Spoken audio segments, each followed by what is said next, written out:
Proper toothbrushing involves 4 things: a soft toothbrush, toothpaste with fluoride, the correct angle of brushing, and brushing in a pattern. Whether you use a manual toothbrush or an electric toothbrush, it's important to brush at least twice a day, after breakfast and before bed. We recommend the use of a soft toothbrush. A soft brush is kinder to your teeth and gums and also makes it much easier to remove the plaque below the gum line, where periodontal disease starts. Use a pea-sized amount of toothpaste that contains fluoride. Fluoride hardens the outer enamel layer of the teeth.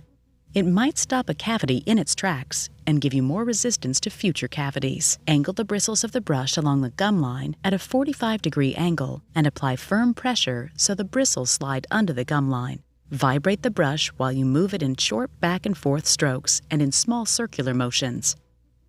Brush 2 or 3 teeth at a time, then move to the next teeth, allowing some overlap. Tilt the brush and use the tip to brush the backs of the front teeth. It's fine to brush in any regular pattern you choose, but since the insides of the teeth tend to get less attention, you might start with the insides of the upper teeth, then go to the insides of the lower teeth.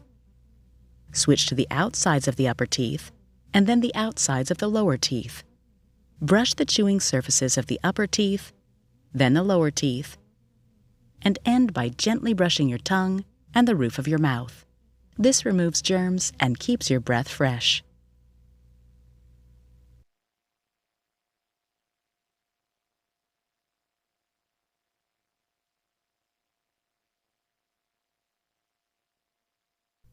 Most cavities in periodontal disease begin between the teeth. While brushing is important, the bristles of your brush simply don't reach between the teeth. To keep your gums and teeth healthy, you must remove the plaque between your teeth at least once a day. That's why we recommend dental floss. Don't worry about the type of floss. They all work pretty much the same. Wind 18 inches of floss around the middle fingers of each hand, leaving about 5 inches between your hands. Pinch the floss between your thumbs and index fingers and leave about 1 inch in between to work with. Gently guide the floss down between the teeth using a side-to-side motion. If your teeth are too tight to floss, or if it catches or tears, let us know about it. These are problems that need to be fixed. Pull the floss tightly in a C shape around the side of the tooth and slide it under the gum line. Clean the surface of the tooth by using an up and down motion, not side to side, until the surface is clean. When all the plaque has been removed, you'll hear the floss start to squeak.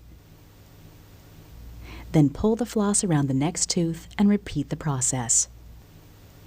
Wind the floss to a fresh section and gradually work your way around your mouth, cleaning both sides of every tooth. If you have problems reaching some areas, you may want to use a floss fork. If your gums are infected, they'll bleed when you floss, and that's to be expected if you're just beginning to floss. After a week or so of regular flossing, the bleeding should go away. Now you know why brushing your teeth is only half the battle. Most cavities in periodontal disease start between the teeth, where your toothbrush simply doesn't reach.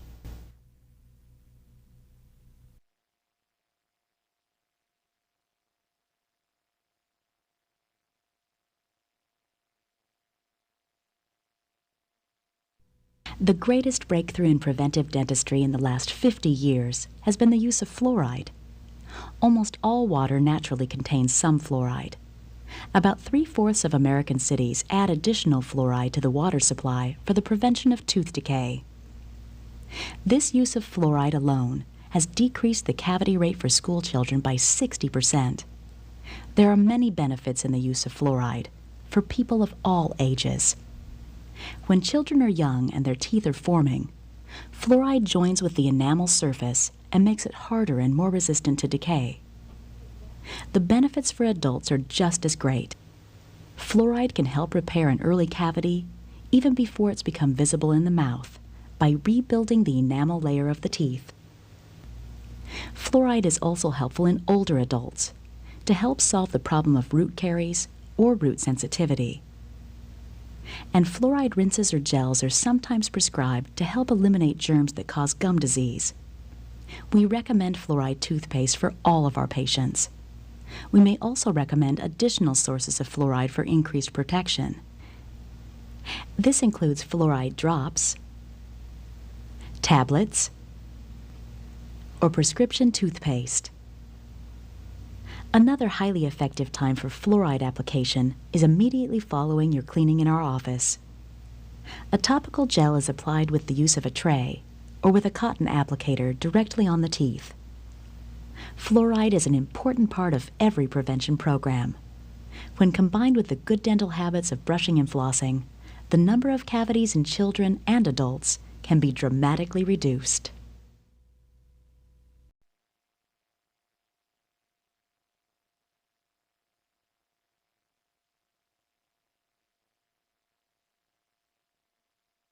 Periodontal disease is an infection of the teeth, gums, and the bone that surrounds the teeth. Most people who have periodontal disease aren't even aware of it. It's rarely painful, especially in the early stages. The main cause of periodontal disease is the accumulation of plaque. Plaque is the sticky film of food and bacteria that forms constantly on your teeth. It's hard to see plaque, but look at how it shows up after we've stained it with red dye. You must remove all of the plaque each day, or it builds up and mineralizes to become tartar, which is also called calculus. The blue spots here are tartar. It takes professional help to remove tartar. There's no way for you to remove it at home. A toothbrush or floss won't even budge it. If it isn't removed, it starts to get onto the root surfaces. Tartar shows up on this X-ray as small white lumps on the sides of the teeth. Bacteria that cause periodontal disease thrive here. Bacteria, like the ones in this slide, produce toxins, and it's these toxins, combined with your body's reaction to them, that destroys bone around your teeth. Some of the warning signs are persistent bad breath, bleeding of the gums when brushing or flossing, soft, swollen, or tender gums, gums shrinking away from the teeth, loose teeth, and changes in the spaces between your teeth, which reflect changes in the underlying bone. A person can also have periodontal disease and experience none of these warning signs. The roots of teeth extend into the bone of the jaw. When everything is healthy, the bone comes up around the necks of the teeth, and it's even throughout the mouth. A sulcus is the crevice between the tooth and the gums. A healthy sulcus is 2 to 3 millimeters deep. When plaque and tartar invade a sulcus, and it becomes deeper than 3 millimeters, we call it a pocket. Once bone has been lost, it never grows back. When too much bone is lost, there's so little support for the teeth, they get loose and have to be removed. Since you may have periodontal disease yet have none of the symptoms, we perform a thorough examination using X-rays and a periodontal probe to measure bone levels around the teeth. When the bone level falls, the gums pull away from the tooth, forming a pocket. We measure the depth of this pocket with a periodontal probe. The measurement is from the bottom of the pocket, where the gum is attached to the tooth, to the top of the gums. These are healthy gums. They're tight against the teeth, and there aren't any pockets. Now notice the difference with early periodontal disease. In general, the deeper the pockets, the greater the spread of periodontal disease. Bleeding is a sign of infection. Healthy gums don't bleed. In this case of moderate periodontal disease, we see the red and swollen infection of the gums. Look especially close at the difference of the gums between the teeth. This is where periodontal disease usually starts. X-rays tell us a lot about periodontal disease. This is a healthy mouth. The bone comes up high around the necks of the teeth, and it's even throughout the mouth. This is advanced periodontal disease. The bone level is much lower. Notice how uneven the bone levels are compared with the healthy mouth. So now you know how we diagnose periodontal disease. Probe readings greater than 3 millimeters, bleeding upon probing, swollen and red gums, especially between the teeth, and bone loss or tartar on the X-rays.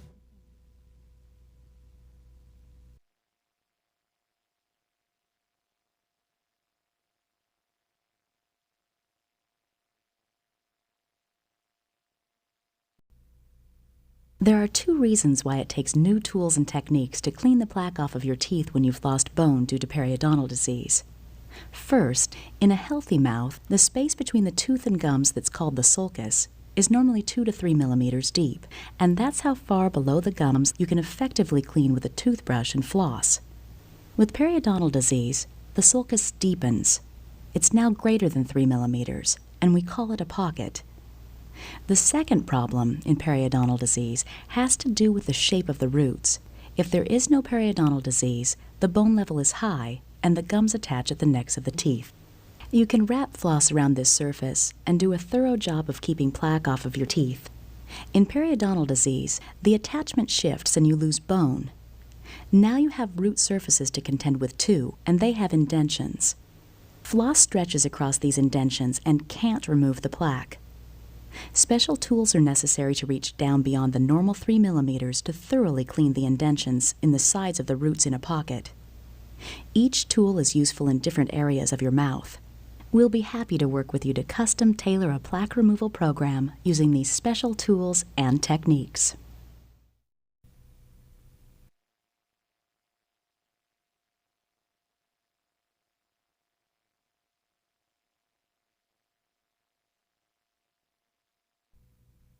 Disclosing tablets are made up of a harmless vegetable dye that stains plaque red. The main cause of cavities in periodontal disease is the accumulation of plaque. Plaque is the sticky film of food and bacteria that forms constantly on your teeth. It's hard to see plaque, but look at how it shows up after we've stained it with red dye. You must remove all of the plaque each day, or it builds up and mineralizes to become tartar, which is also called calculus. The blue spots here are tartar. It takes professional help to remove tartar. There's no way for you to remove it at home. A toothbrush or floss won't even budge it. Disclosing tablets can help you prevent cavities in periodontal disease by helping you see the plaque that hasn't been removed. Then you can remove it before it hardens to become tartar. After brushing and flossing, simply chew a disclosing tablet, swish it around your mouth, and rinse with water. Using a small dental mirror, check your teeth for any signs of red, especially near the gum line. Brush and floss these missed areas, and you can be confident that your teeth are plaque-free.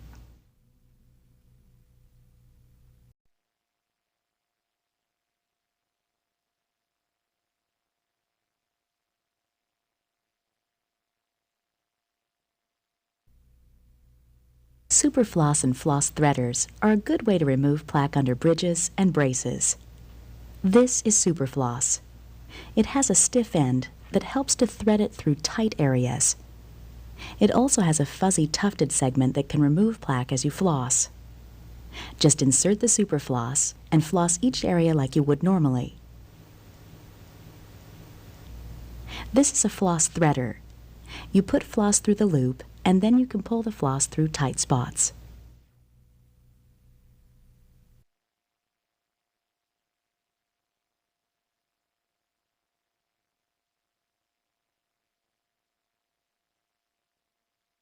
Bruxism is the clenching or grinding of the teeth, which occurs primarily while a person is sleeping.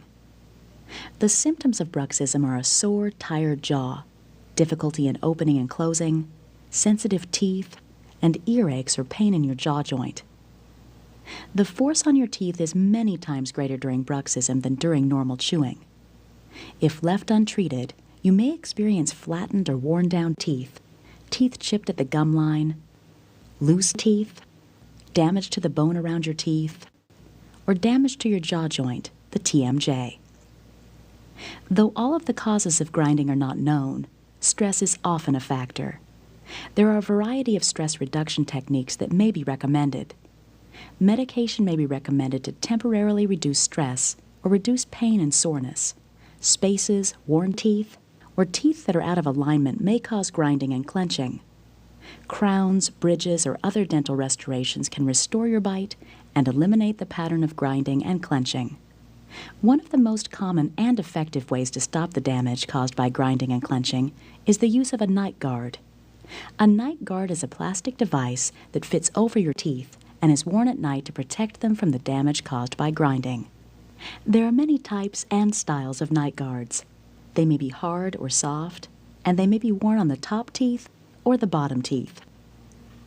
To make a night guard, on the first appointment we take impressions. From these impressions, we make models of your teeth. It's on these models that the custom night guard is made. On your second appointment, we try in and carefully adjust the night guard. Without treatment, the constant clenching and grinding of your teeth can cause widespread damage. dealing with the problem early on can restore harmony and prevent many future problems. Bottle mouth syndrome is the severe decay of baby teeth caused by the constant presence of milk, formula, or fruit juice in a child's mouth. Bottle mouth syndrome can cause a lot of damage in a short amount of time. Every time a child drinks anything containing sugar, bacteria in the mouth produce acids that attack the teeth enamel for at least 30 minutes. The most common source of sugar is a bottle left in the child's mouth for long periods, especially at night or during naps. Then we see a lot of damage. By switching to a pacifier or a bottle of plain water at these times, you can avoid the damage and suffering of bottle mouth syndrome. Sealants are a clear or white plastic that are placed in the grooves of the biting surfaces of back teeth. Back teeth have deep grooves and pits that are very difficult to keep clean. Plaque, which is a nearly invisible film of bacteria and food, collects in these grooves. Look how the plaque shows up after we've stained it with red dye. Every time you eat, the bacteria in plaque forms acid. Without sealants, these acid attacks can cause the enamel to break down and you get a cavity. To place sealants, you usually don't even have to be numb. First, we thoroughly clean and dry the teeth. A conditioning solution is applied. Then the sealant material is brushed into the grooves. Some types of sealants harden on their own, while others harden when exposed to a special light. Sealants are an important part of a preventive dental care program. Kids. Candy. Cavities. Smokeless tobacco has just as much sugar, and you see the same results. Not only is that little pinch between your cheek and gums giving you unsightly stains and bad breath, it's also a hot spot for gum disease, decay, and cancer. The good news is, this white area on the gums isn't cancer. The bad news, for 1 out of 20 people, is that it will become cancer. And even when it doesn't become cancer, you still have to worry about stomach ulcers, high blood pressure, diabetes, bladder cancer, heart disease, clogged arteries, and strokes. Sean Marseille of Ada, Oklahoma, lifted weights and ran the 400-meter relay. By the time he was 18 years of age, he had won 28 medals. To keep his body strong, he didn't smoke or drink, but he did use smokeless tobacco because he thought it wasn't harmful to his health.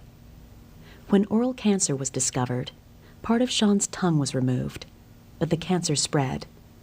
More surgeries followed, including removal of his jawbone. In his last hours, Sean wrote, he could no longer speak, this plea to his peers: don't dip, snuff.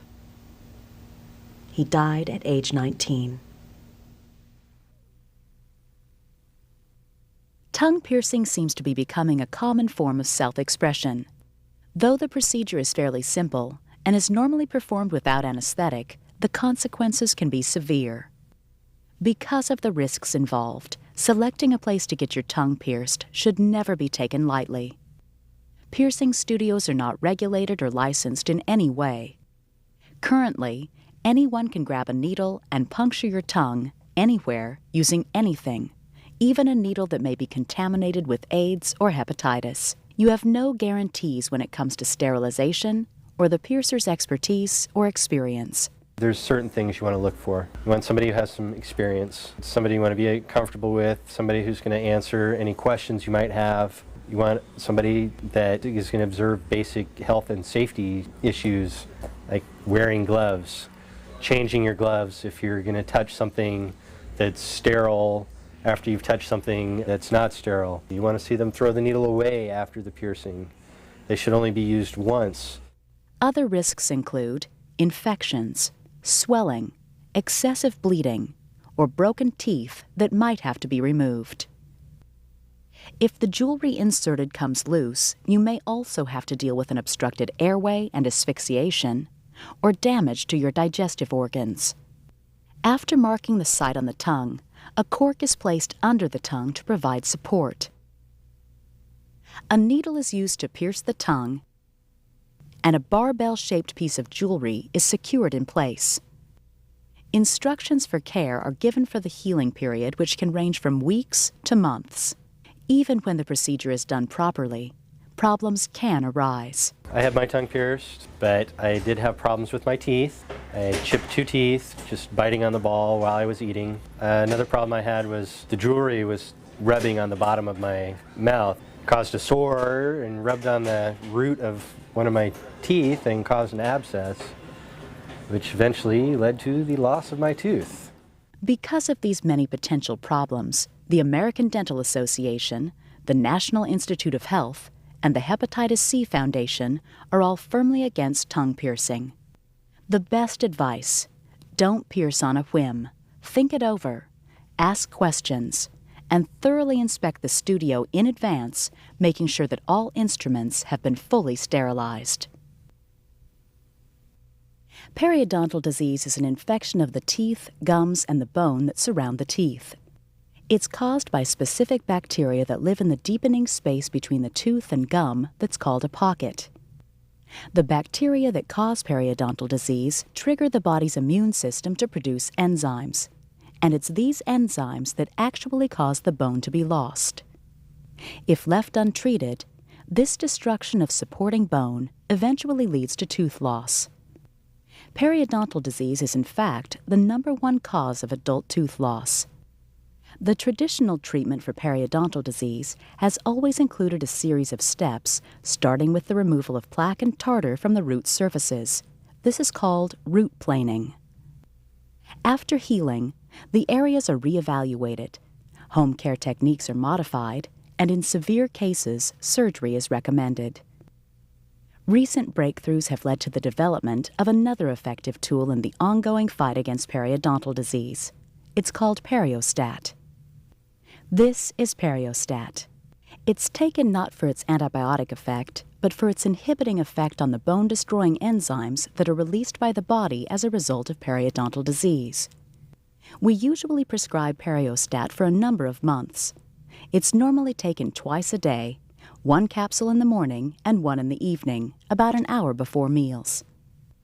When used in combination with root planing and new home care techniques, Periostat reduces pocket depth, inhibits the destructive enzymes that cause bone loss, and promotes a healthy gum-tooth attachment. We won't prescribe Periostat if you're allergic to tetracyclines, pregnant or nursing, or for infants or children under 8. Periostat, an important new medicine that we recommend in combination with root planing and new home care techniques to help stop the ongoing damage caused by periodontal disease.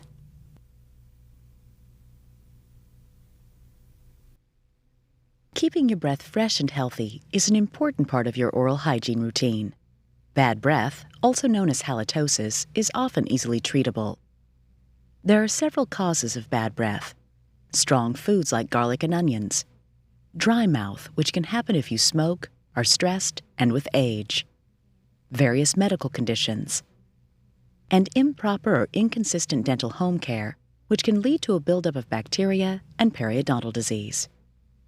Eliminating the bacteria found on your tongue and gums is one of the first steps in getting rid of bad breath.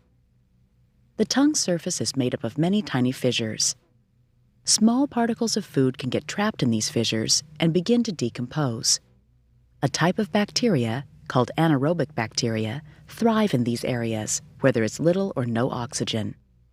Bad breath odor occurs when these bacteria produce a common compound, sulfur. Periodontal disease, or gum disease, is another source of sulfur-producing bacteria.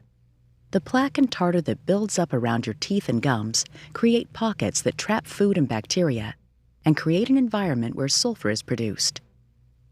Beyond the unpleasantness of bad breath, periodontal disease is a serious condition that can lead to bone and tooth loss. It's fortunate that the treatment of periodontal disease will also help treat the bad breath symptoms. When we treat bad breath, we first remove the sulfur-producing bacteria from your mouth during a professional cleaning.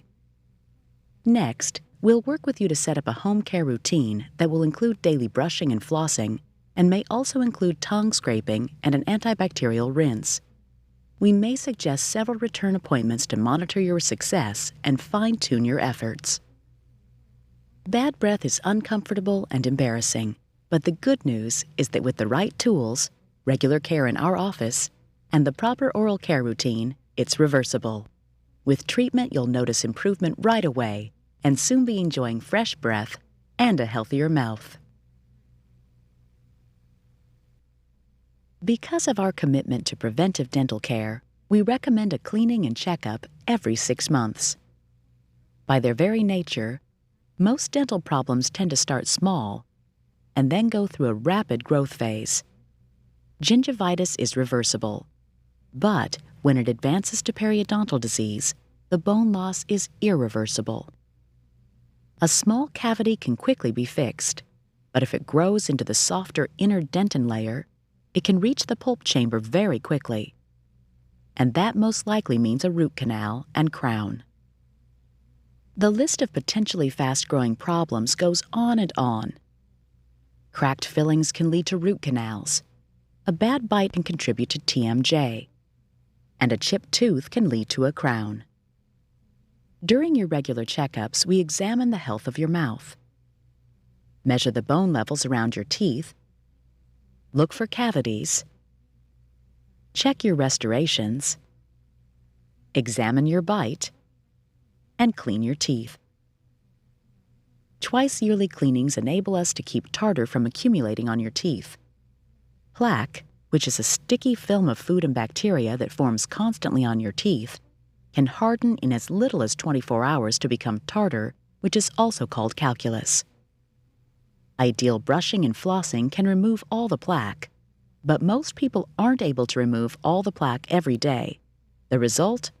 Tartar buildup.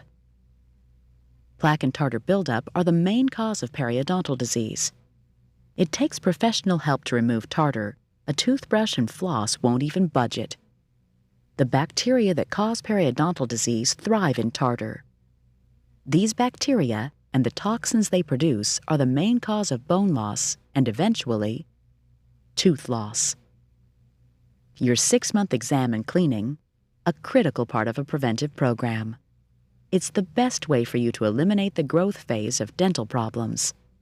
And that minimizes the time and money you spend in the dental chair.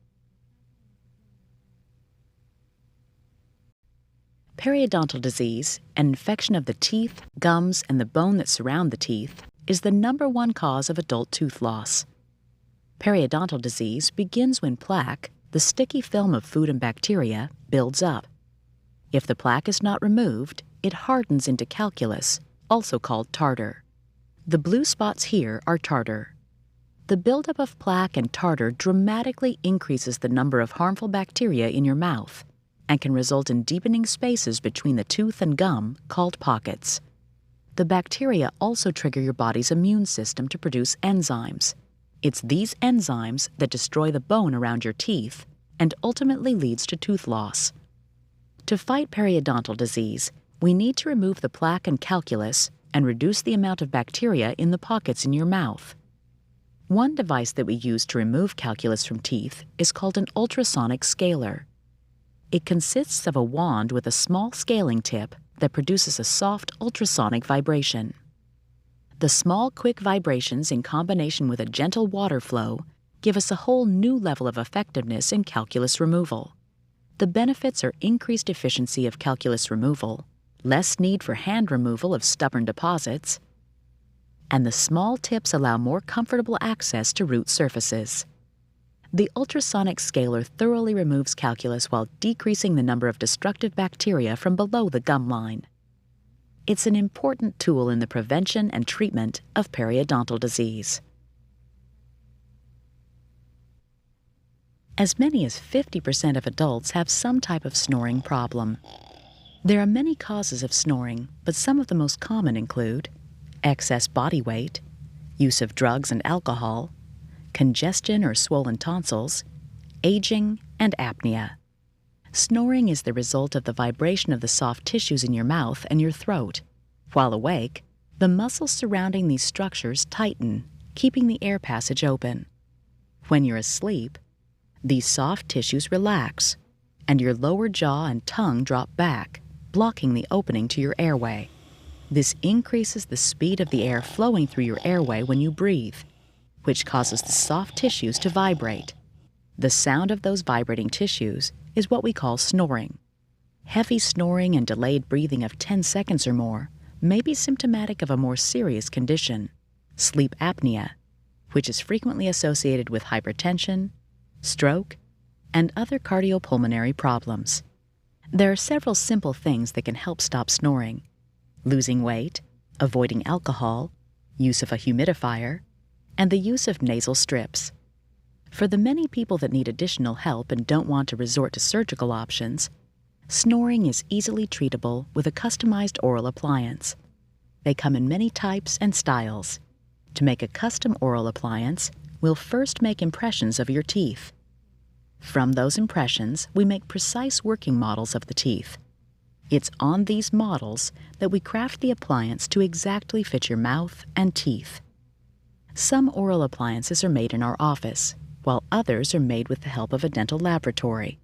After constructing an appliance specific to your needs, we try it in and check the fit. And then any other necessary adjustments are made. For the first few nights, we suggest that you put the appliance in 15 minutes before sleep to help your mouth get used to the device.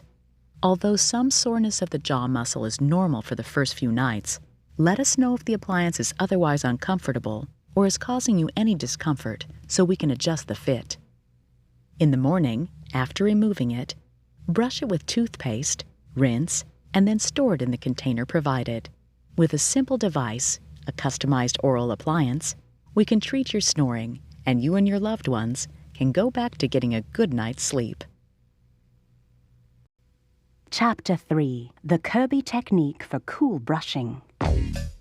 As Kirby's dreams continued, he remembered all the mistakes he made when he first started to learn to brush his teeth.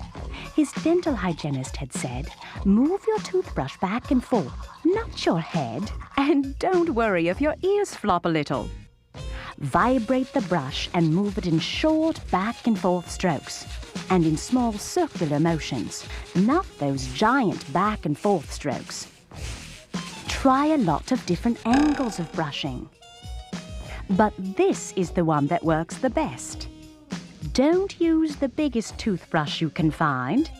Use the right size brush with soft bristles. Use a toothpaste with fluoride and carefully place it on your brush. Brush in the bathroom in front of a mirror, not upside down. Move an electric toothbrush gently around your mouth. Don't bite on it, and never take it apart." Kirby learned his lessons well. In fact, his techniques became legendary. The Kirby technique of cool brushing was an international success.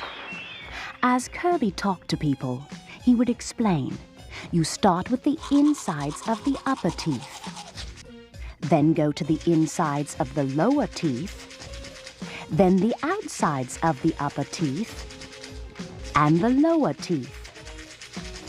Don't forget the chewing surfaces of the upper teeth and the lower teeth, and tilt the brush to brush the backs of your upper and lower front teeth. End by brushing the roof of your mouth and gently brush your tongue. Kirby traveled far and wide, teaching children the amazing Kirby technique of cool brushing.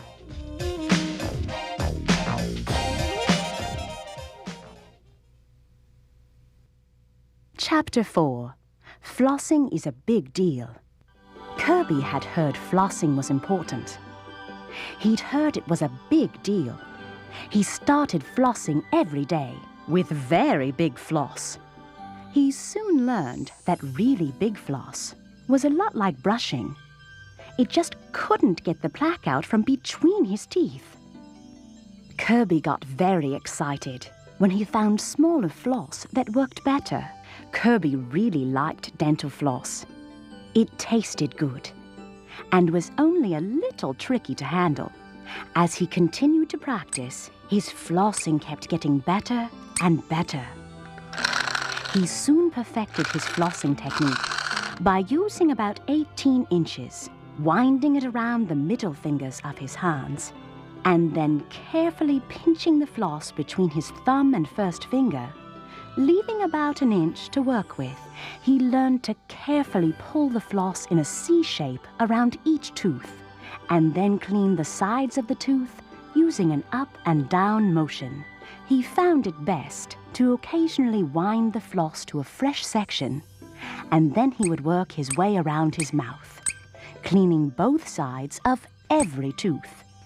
Kirby liked to floss. It wasn't hard to learn, and it removed the rest of the plaque between his teeth, where the toothbrush bristles just couldn't reach.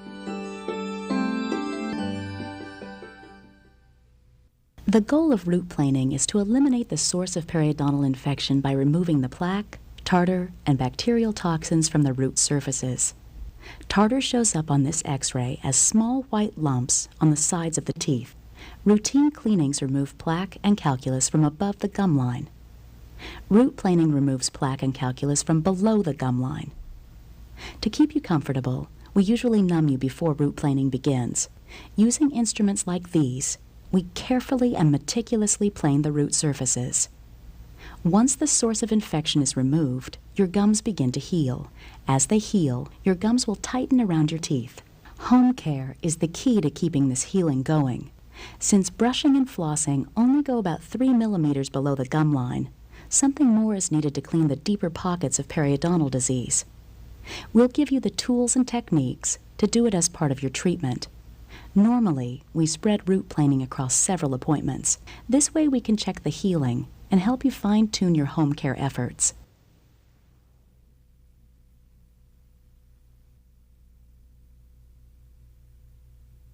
Infective endocarditis is a disease that may damage the valves and tissues of the heart. It's caused by bacteria that enter the blood. Many common dental procedures, such as routine teeth cleaning, can cause minor bleeding that might allow these bacteria to enter your blood. For most patients, these bacteria are harmless. But if you have a medical history that includes a heart birth defect, prolapsed valve, rheumatic fever, endocarditis, heart surgery, or other problems, we need to take special precautions to protect you. By prescribing an appropriate antibiotic taken before your dental appointment, we can avoid the risks of endocarditis. If you have any drug allergies, or if you have questions or concerns about our procedures, please let us know. We want to protect you and keep your teeth healthy. A microscope is a new tool to dentistry that really helps in the treatment of periodontal disease. The bacteria that cause periodontal disease thrive below the gum line. To look at the bacteria from a person's mouth, we take a small plaque sample from a pocket and place it on a slide. This is a slide from a healthy mouth. This is a slide from a mouth with active periodontal disease. These are spirochete bacteria, and they're one sign of active periodontal disease. You'll see your own slides when we use the microscope to help you judge the success of your own periodontal treatment. That way, you may be able to see the return to health in your own mouth after root planing. Periodontal flap surgery is necessary when pockets and infections